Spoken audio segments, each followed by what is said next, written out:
اللہ صلی اللہ علیہ وسلم سے سنا تھا۔ آپ ان سے اس وقت کہہ رہے تھے جب آپ ایک جنگ میں ان کو پیچھے چھوڑ کر جا رہے تھے، اور علی رضی اللہ تعالیٰ عنہ نے ان سے کہا تھا، اللہ کے رسول، آپ مجھے عورتوں اور بچوں میں پیچھے چھوڑ کر جا رہے ہیں۔ تو رسول اللہ صلی اللہ علیہ وسلم نے ان سے فرمایا، تمہیں یہ پسند نہیں کہ تمہارا میرے ساتھ وہی مقام جو حضرت ہارون علیہ السلام کا موسیٰ علیہ السلام کے ساتھ تھا، مگر یہ کہ میرے بعد نبوت نہیں ہے۔ اسی طرح خیبر کے دن میں نے آپ صلی اللہ علیہ وسلم کو یہ کہتے ہوئے سنا تھا، اب میں جھنڈا اس شخص کو دوں گا جو اللہ اور اس کے رسول سے محبت کرتا ہے، اور اللہ اور اس کے رسول صلی اللہ علیہ وسلم اس سے محبت کرتے ہیں۔ کہا، پھر ہم نے اس بات یعنی مصداق جاننے کے لیے اپنی گردنیں اٹھا اٹھا کر ہر طرف دیکھا، تو رسول اللہ صلی اللہ علیہ وسلم نے فرمایا، علی کو میرے پاس بلاؤ۔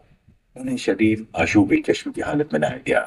آپ نے ان کی آنکھوں میں اپنا لعاب دہن لگایا اور جھنڈا انہیں عطا فرما دیا۔